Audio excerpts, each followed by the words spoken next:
Yeah. Okay, so we're on Google Hangouts for Channels Beam, which is a program that airs on Channels Television. The first airing is on Monday, so this will be aired on Monday, and we're looking at the Nigerian politics at the moment, some of the recent observations or the recent happenings, and most of that is the victory to PDP in some states. Before then, we had seen that APC had been ruling, and it seemed that APC was going to take over all the states. But recently we saw that PDP has also gained some ground. So now we have Henry. Henry is joining us from Paris. Then we have Benga. Benga is joining us from Lagos. Then we have Austin Okigbo. He is joining us from the United States. You're welcome to this discussion. Thank you. Thank you. All right. So we'll start with Benga. Benga, I want to ask you, so what's your take on the recent happenings on the political scene in Nigeria? It seems like the normal thing is where whatever party the presidency is from or the president is from rules the country.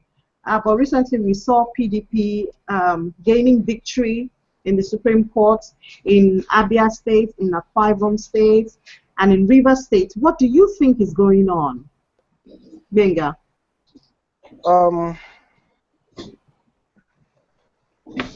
Thank you for that question. I think we are in the very, I think this is an evolution that is taking place. The evolution started with I believe, started when the umpire in the race decided that the biggest problem that affected the credibility of elections was the issue of verification of voters on election days. And they decided to impute the use of technology to verify if the cards, the voters' cards, were real or not. By so doing, they were able to, the idea was that they wanted to check the number of people who voted, that they were authentic voters. And that was a lovely idea. And it went a long way to dispel a lot of the erroneous beliefs that we had about our system. PDP telling us they had 60 million members, that they were the biggest party in Africa, that they had following all over the place. That system really helped. The fact that there were card readers really helped to dispel a lot of this falsehood, and it also showed where the strengths are in terms of voting patterns. But I believe that what's happened lately is the Supreme Court, in all the judgments they've given, from Rivers State to Abia to Akwa Ibom, I think it's a case of saying, look, while the card readers, and this is just a personal opinion, while the card readers might be a good thing, it is not in the Constitution. I'm a layman, but from where I'm sitting, what they're trying to tell us at that level is that all you need to be validly accredited to participate in an election is to have a voter's card. The place of card readers hasn't been established by the law, and I believe that it is based on those things that we are seeing in cases where the cases where the complainants went to court to say the elections did not comply by the rules by the rules of INEC.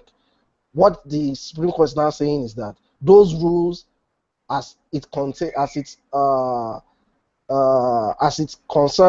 the use of card readers, do not apply, because they have given these judgments and they have not released the reasoning behind those judgments.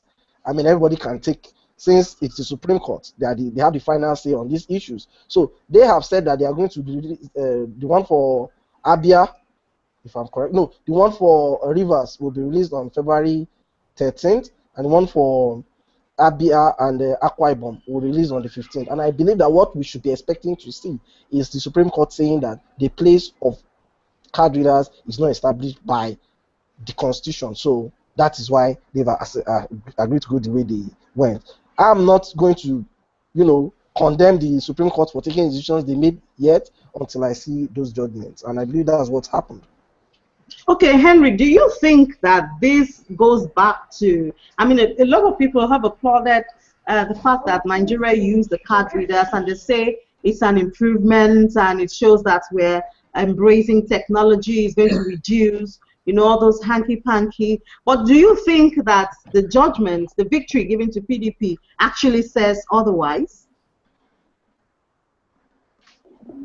Thank you. Well, I think the use of the card readers was supposed to be, there were certainly good intentions with the use of the card reader. It was supposed to aid the transparency of elections and ensure that, you can't, that valid voters who are duly registered are the ones that can vote. So even in situations where voters' cards are cloned, for instance, that the card reader was supposed to detect only those who are validly registered as voters to prevent instances of double voting and big voting. That's kind of the idea. But the use of card readers has not been recognized by the Electoral Act, actually. And as a result, conduct of elections has to be done in line with the law of the land, what is currently in effect. And so I think the challenge with that is to ensure that the laws are changed going forward to reflect the card reader while looking forward to improve technology. As for the PDP, well, personally, in a way, I was biased in quotes when I heard the results, because I'm one of the people that believe that Nigeria needs to have at least two strong parties. I believe that one of the reasons why the PDP didn't go 16 years in power is because for 14 out of those 16 years, they were basically the only game in town. They were the only national party. Or with the formation of APC, the alternative. And many Nigerians really thought basically they were just fed up with the PDP and they just wanted them out at all. So for me, I'd like a situation where the PDP remains like as an alternative, as an opposition, and I believe we are also going to discuss how effective they have been in that role. So I think the overall thing is let's have elections where the will of the people prevail. As for the card readers, we definitely need to make the necessary changes going forward to ensure that the card readers are incorporated. I think that was one mistake that was.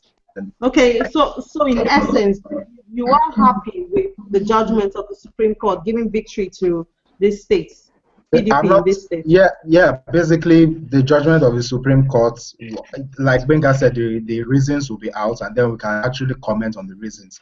I was speaking more in terms of generally as a political system. It's better for have two strong. That's more assured when you have a more even balance of political parties in terms of control of states and that's the Okay, so we've had more people join in the discussion. We've had Ebi. Ebi is from where, please? Hello, Ebi. Okay. So where are you? Yeah, I'm hearing. From Lekki. From Lekki. I am calling from Lekki. Okay, and we also have Victor. Victor is from. Hello. Ukraine. Victor is from Lviv. That's still in Ukraine, Victor. Okay. All right. So I'd like to talk to Dr. Austin Okigbo now, who is in the United States, and he is a lecturer, follows the happenings in Nigeria quite a lot. What's your take on the happenings in the political scene in Nigeria at the moment, Dr. Austin? Well, like you said at your introduction, the tendency for whenever the particular party is holding the executive seat at the federal capital, the tendency is for, or rather, what seemed to be the prevalent thing is that his party sweeps the governorship of different states. But that's also because of the Nigerian character when it comes to electoral matters. We always, in the past, it has always been not reflected, often not reflecting the will of the people.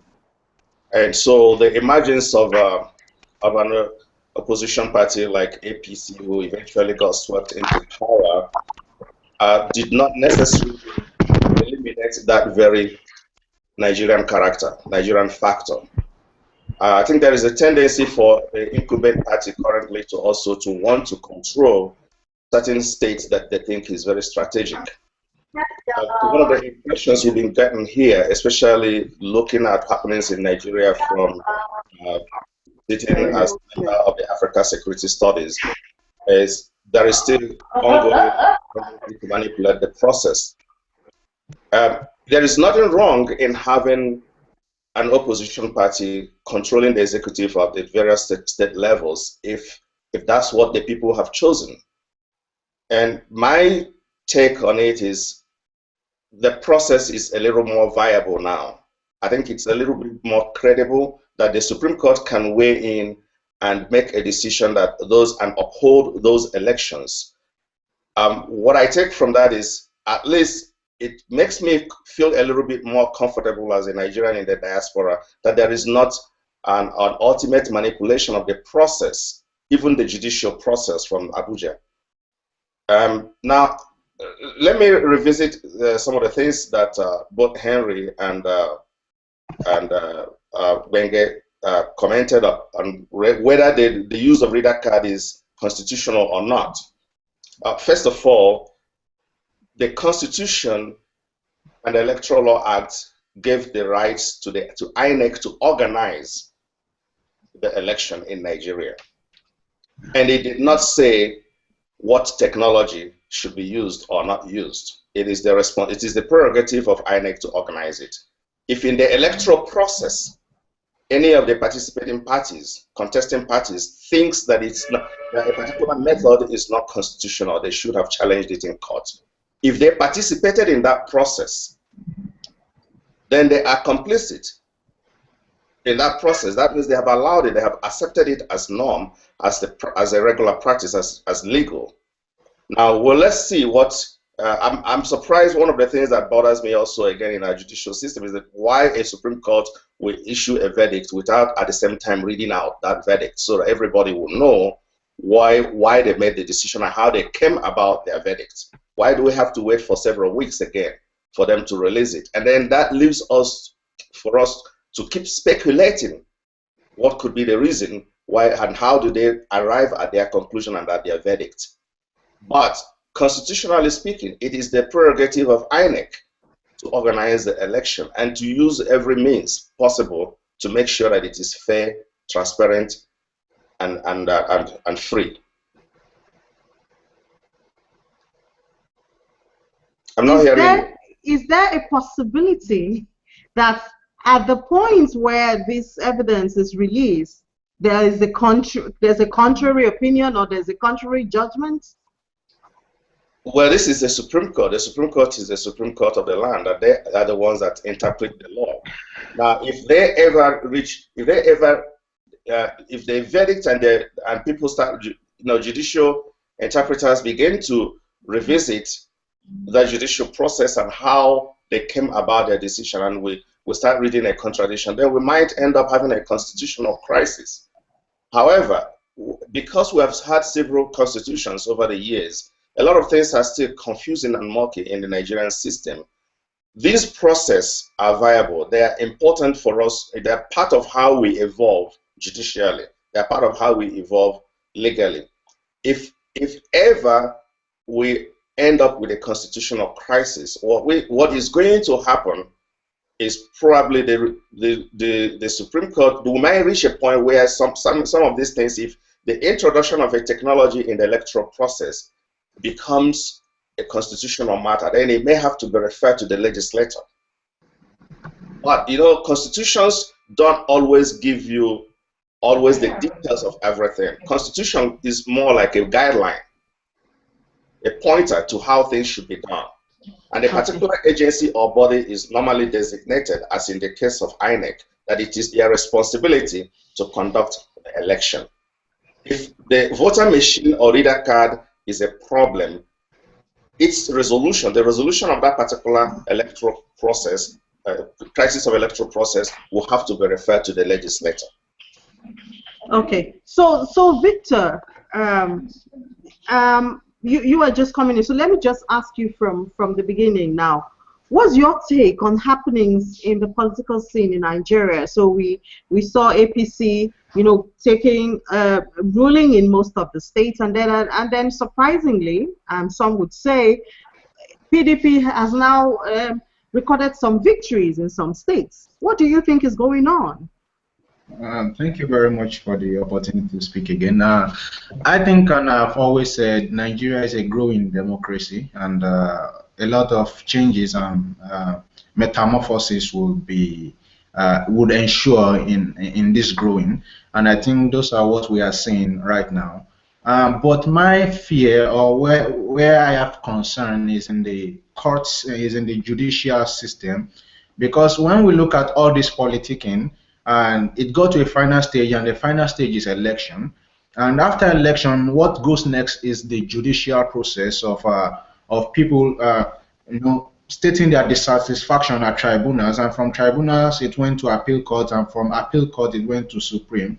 And in the words of Samuel Jackson, I would like to say that the Supreme Court is not infallible because they are final, but they are the Supreme Court is not final because they are infallible, but they are infallible because they are final. So the interpretations or the judgments that have been given right now, where my fear is does it strengthen the process, the electoral process, or the reforms that are at the discretion, just like the speaker before me, Mr. Austin, have said, have brought into place, namely the card reader. This card reader has helped in curbing a lot of electoral malpractice in the past, in this past election. So are we not set, is the Supreme Court not setting us to a situation that will be antithetical to where we are heading?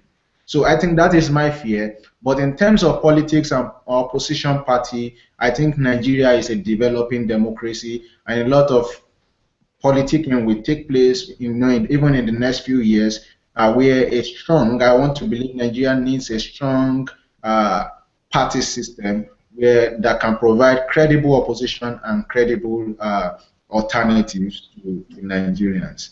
So okay, now, okay, so Henry, let's start with you now.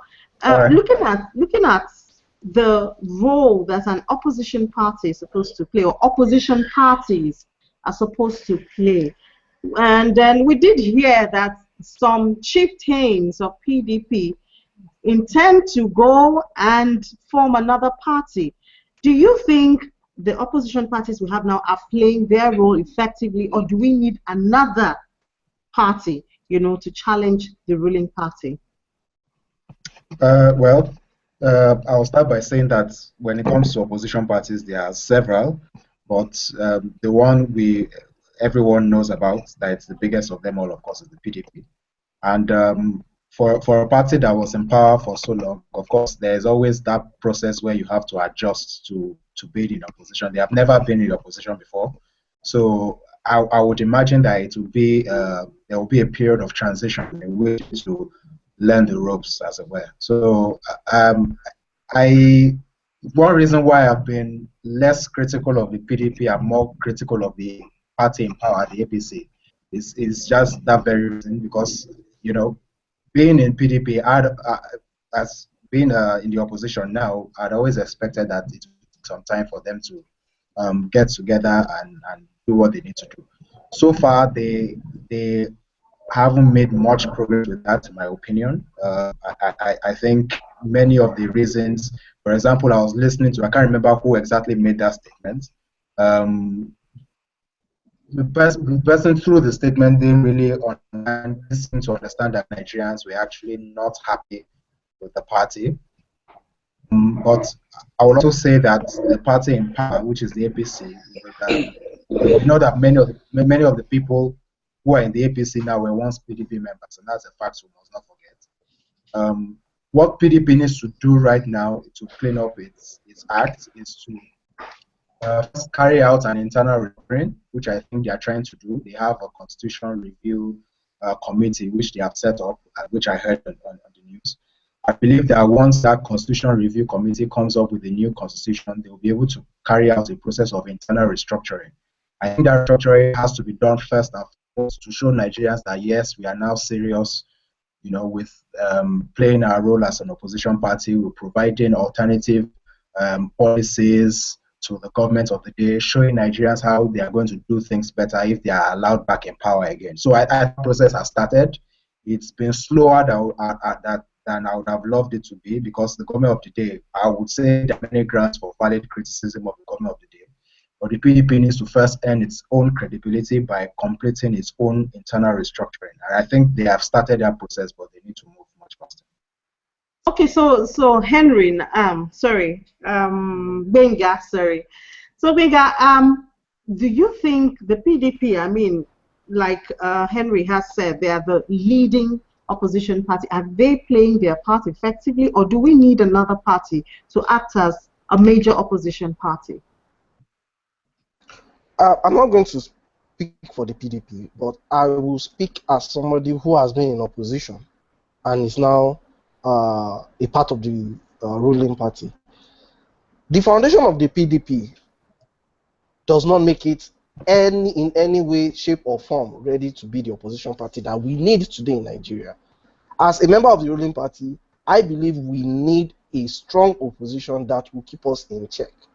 We have a lot of work to do to get Nigeria back on the path that our forebears had for it. A lot of work. But as this work is going on, we need a strong opposition that will keep us in check. That will also, obviously, we are humans, we will make mistakes. We need an opposition that will challenge us ideologically, that will look at all our ideas and say, okay, this is good, but why don't you soft pedal on this and do more of that? The PDP is not ready for that. The way the PDP is set up right now, the people who are its policy makers, who are its image makers, are only designed to antagonize. They are only there to defend their wayward ways in the past. Until the PDP agrees that Nigeria is the most important element in all this discussion, that they have first of all failed the people to the point where they actually need to first of apologize to Nigerians. One of them did. A member of the party came out and apologized to Nigerians for their misdeeds. What did the party do? The party's official organs came out and said, we have nothing to apologize over. We did our best in the last 16 years and we can't apologize. The man who apologized is on his own.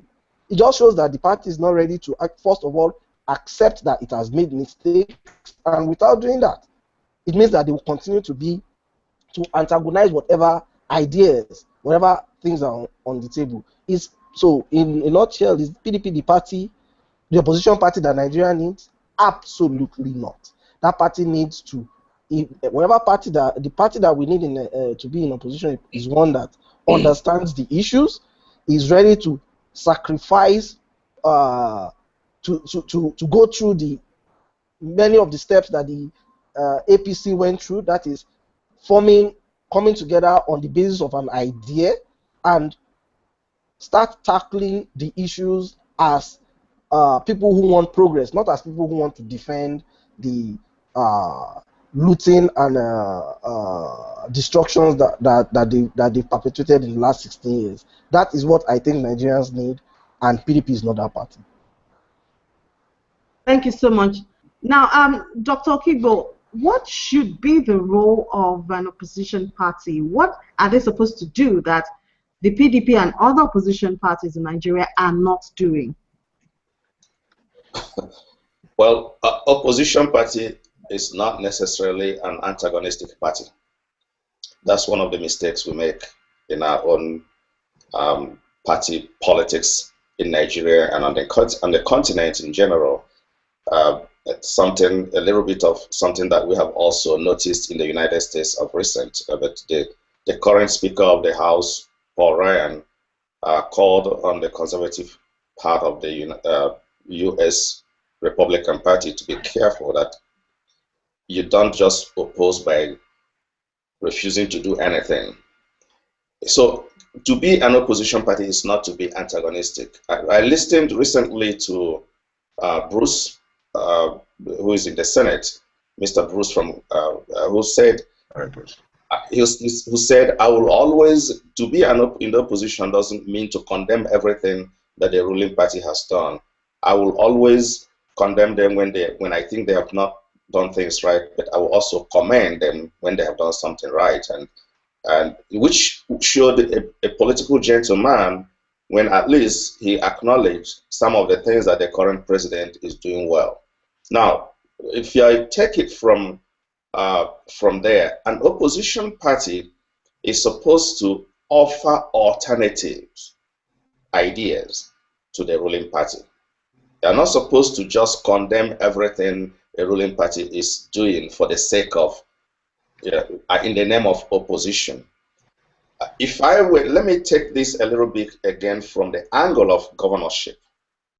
If you remember, the reason why when APC was formed in Nigeria, many Nigerians were jubilant, if you like, including those of us in the diaspora, because we said, oh, finally, some politicians have gotten their acts together, thinking, okay, we now have a party that is formidable, that can act as a very strong opposition, because all these were splintered initially, that can do something that can challenge PDP to get their acts together.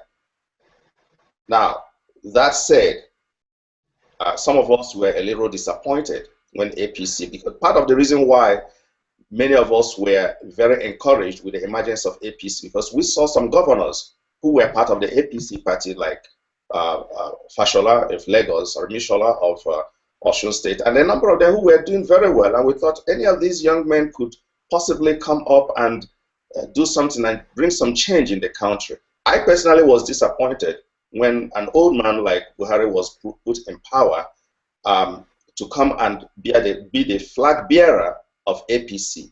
But that said, it is the prerogative of the party to choose whom they want to be their flag bearer. I also hope that he is honest in everything that he's doing, and APC will do very well. PDP themselves, they have people in governorship positions. Like what Abenga was suggesting, one way PDP can prove themselves, in addition to doing some kind of diagnosis of themselves and what happened and how they lost credibility. The one area they are going to, especially now that they have won some of these victories through the Supreme Court, the governors in the various states where they still have positions need to get their acts together, start showing signs of people who are serious with the work that they are doing in their various states. That is something that is going to make people say, look, these PDP people are now beginning to get it. Because for a long time, they didn't get it. Are you suggesting? Yeah, I'm hearing you. I'm listening. Okay. Are you suggesting now that just as the APC did and formed a mega party, that the PDP should join with the other, well, if you would like, smaller opposition parties, they come together and form a mega party? Is that what we need, or we need another party? Because there's also talks that some of the major names in PDP are planning to go and start their own party, another party entirely. Well, everybody is free to decamp from any party if you think their ideology is no longer, their ideas are no longer consistent with yours. Opposition also doesn't have to be led by a mega party.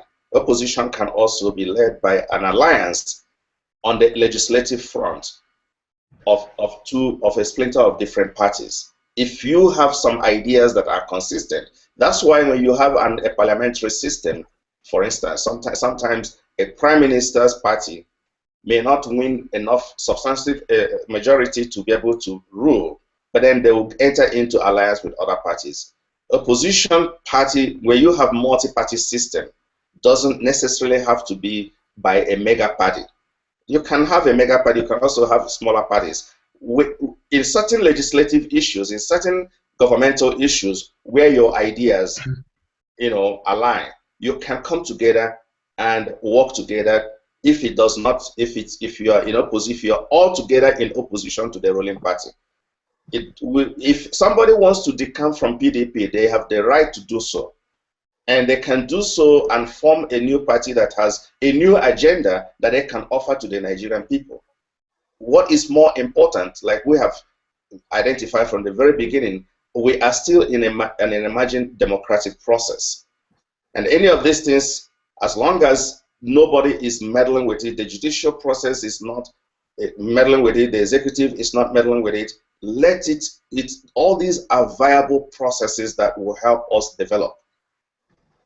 So now, Henry, in France, living in France, at least that's where you are now, do you, as an individual resident there, feel the impact of the opposition party? Of the opposition party, you mean the PDP? No. I mean there. Okay, there. Okay, I've only been here for a couple of months, but one thing I can say is, in many respects, they know what each party stands for here. For example, the socialist president, his name is Francois Hollande. The Socialist Party is more like a left-wing party, talking about things like we would try to provide government healthcare and services and all of that. Then you have the opposition party, which used to be called the UMP. That was the party of Nicolas Sarkozy. They are more of the right-wing party with talk about economic liberalism and making the economy more competitive. That's kind of the ideology they have. And then you have the far-right party, which is the National Front, the party of Marine Le Pen. Marine Le Pen is more like the French nationalist party, saying we don't want immigrants and people from other countries coming into our land. We want to emphasize French identity and all those kind of things. So the point is, you have parties with different ideologies, different messages and manifestos being presented to the people. Nigeria, of course, being an emerging democracy, has not gotten to that level where you have clear-cut ideology. That's why many of the alignments and realignments that came in both before and even after the last elections. That's the reason why I would disagree with Benga when he says the APC came together and did sort of I don't think so. I think it was an alliance that was aimed at providing a counterweight, a countermeasure to the then party, ruling party, the PDP. So that it could be electable. That was the idea behind it. Let's have a party with sufficient polls, with sufficient weight in order to win, and they succeeded in doing so. So I don't think ideologies are formed yet, but I think we are going to evolve to that position. So yeah, that's basically how I see it. Ideologies will evolve over time; they don't come at a stretch. So we are going to make that journey. Can I counter that a little bit? Okay, sure. Yes, please. Henry. Yes, please. In the history of this country, you have to look at this budget, the 2016 national budget, and get why I believe that fundamentally the APC as a party. Now, there's a difference between party and the people in there. Party, forgive me, party make it the members, not members make it the party. At least as far as I know, as far as from where I'm sitting. So you go and join a socialist party because you are socialist at heart. You probably, I know the problem here is that, okay, so it's just an alternative, just a vehicle to get to power. But what has happened in Nigeria is that right now, all APC states have agreed that they are going to do certain programs that are socialist in nature. It's you join the APC as a governor, you are going to do free feeding in schools. It's happening and some states have already started it. It's the first time that a substantial part of it is going to sponsor social programs. Those were the promises that we made before we came in, and those are the promises we are keeping. Those were not that you see the federal government now saying that they are going to facilitate the employment of 1 million young people, 500,000 of them going into teaching jobs, and 500,000 of them going into unskilled, labor. That just shows the direction. So those are the things that make us different from the PDP, and you can't say that these differences do not matter, that they are simply vehicles. The budget shows that in many respects, the APC is fighting corruption, something the PDP could not do because that was the foundation it was built on. So those are the things that differentiate us from the other side. And you can't say that those things don't matter. Okay, there are points to counter your argument, but I don't know if I have the permission to go ahead or whether the other people need to speak. Oh, go ahead, Henry. Okay, all right. So you pick examples. So you pick of instances where the APC promised school feeding and all of that. I could also point to the last administration and point to policies like you win and policies, a policy that you win, for example, the last administration. I could point to that and say that that is an example of PDP showing liberal pro-business ideology and ideology to stimulate private enterprise. I could just point at that example and use it to justify what I'm saying. The point is that in many respects, the APC has shown, I would say, inconsistency. Because, for example, you talk about fighting corruption, and then by the time you look at some of the members of the current cabinet, you look at some people who have corruption allegations that are yet to be attended to. For example, the former governor of Rivers State has an EFCC petition on his head, which has not been acted. And then the EFCC chairman went on air and said that there was no allegation against any of the APC politicians, which was clearly false. So, I mean, if we look at such examples, I would say inconsistency in terms of ideology. There are those who are socialists at heart in the APC, I agree. But there are also those who are capitalists at heart who believe that being in the APC permits them access to get certain favors. You understand? So if you look at policies such as increasing electricity tariff, it is not a socialist policy, it's a capitalist policy because the aim is to encourage private enterprises in the power sector to compete. So, I mean, one can always point at different angles to say, okay, this is socialist, this is my ideology. Oh, But look at the other side too. I mean, there are inconsistencies involved. So okay. with time, those Okay. differences will be clearer, but these differences are not that clear. Okay, let's go to Victor. Victor, from where you stand now, do you see clear difference between APC and PDP, or among other parties, just as we see like in France, in the US, those who are Democrats, who are Republic, what they stand for. Do you see such differences in Nigeria political parties? Thank you very much once again. I believe that in the Nigerian political system, there are not much of these parties with ideologies, the truth be told. Now, one could say APC, and why would one say APC? Because it's a neo party, so they could have length in being learned what it means to form a party. If you notice, they are an amalgamation of different political parties who came together. So it means before they could ever come together, they must have agreed on certain things with which they would work. So, but as of the time the Fourth Republic started, PDP did not have that opportunity, and I don't think they've gone through reform. So, but I wouldn't want to compare them right now because the situations or the circumstances upon which the two parties are operating are quite different.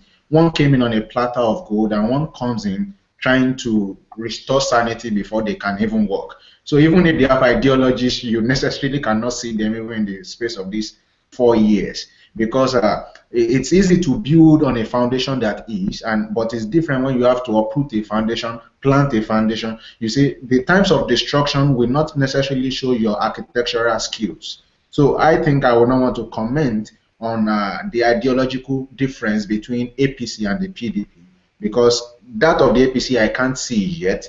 That does not mean they don't have. I want to believe that they have, but PDP has shown clearly that they do not have. And one of the problems with that, or the reasons for that, is that we do not have a people or people-centered political system in Nigeria. These politicians, most of them are running after their pockets. So there's nowhere in the discussion where you find people. So until we can start finding people in the discussion, then we can start talking of ideologies. So I would just say that as per difference right now, it is not clear. But if I should if I should guess, I'll guess that the APC haven't been in opposition for about 13 years before their formation, would have learned what ideology means, and would have put that together. So I would want to give them some space of a time to rebuild a foundation and begin to build their ideology on it if they have one. So in All right. I think I should be able to answer that. Okay, thank you, Victor. Well, Ifeanyi has since joined us and he's heard some of the things we've discussed. Ifeanyi, what's your take on the happenings in the political scene with the new victories that PDP is recording? What picture does it paint to you? Hello, Ifeanyi. Okay, we also have Patrick. This is Patrick. Patrick, can you hear me? Yes, I hear you. Okay, so what's your take on the happenings in the political scene at the moment with the victories that PDP has recorded?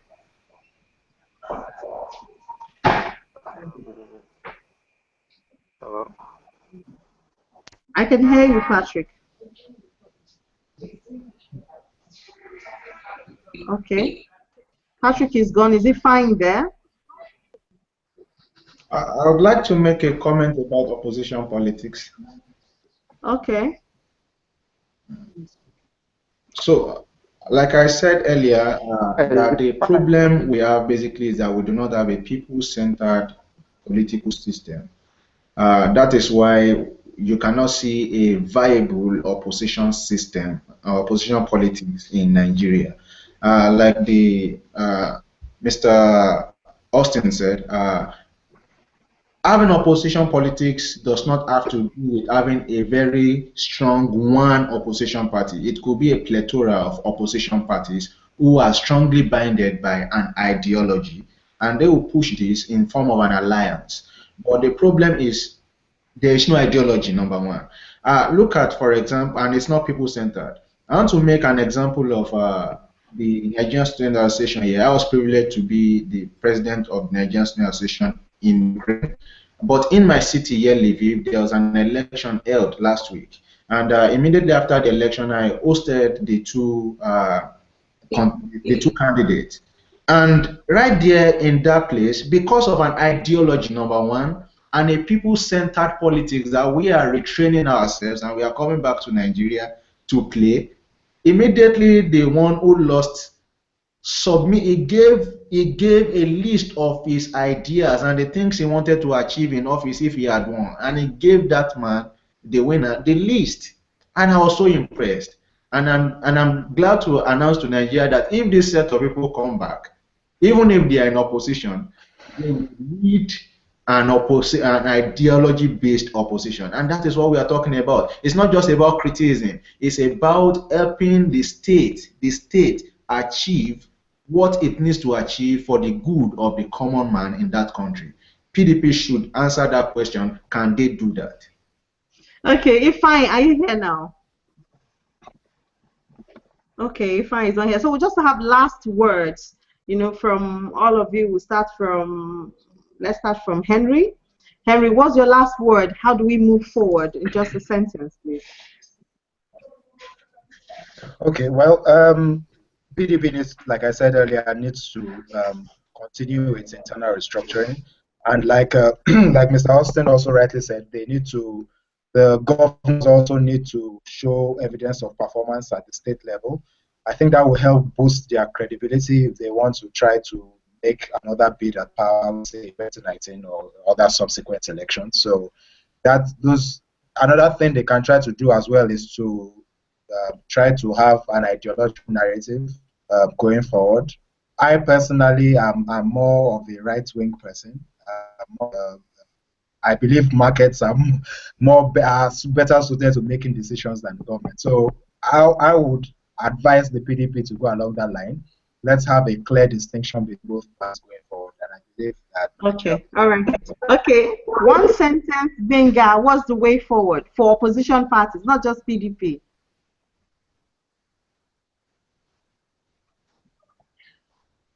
Sorry, I didn't hear that.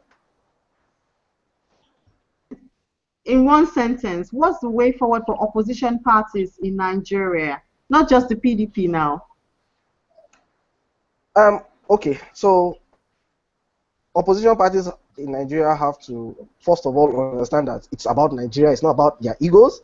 It's about ideas that this Nigerians are wiser now. There's technology that allows them to share information, and they should put forward ideas that will promote the country and not just their pockets, not just their anger, not just their ethnicity. It's not about coming from the north or the south or the east or the west. Ideas should be the basis for any opposition moving forward. I think that is where we need to be. The APC found that out and have, taken advantage of the space. Others should also do the same thing and put Nigeria first. All right, thank you so much. Well, Dr. Kigo, your last word, your last sentence. Well, any opposition party currently should emphasize and make as much possible public their platform, as well as if they have seats in any state, prove what you can do and use it to showcase yourself. Thank you so much. Well, Victor, I think you've had your last sentence. So I thank you all for being a part of this Hangout, and I hope to have you on the next one. Thank you. Thank you very much. Thank you. You couldn't, yeah. If I couldn't get through to you, I don't know what's wrong, but I hope we can get through to you next time. Thank you all for joining in. Welcome. Bye-bye. Yeah. Bye. Yeah. Stop. I think it's good to be here.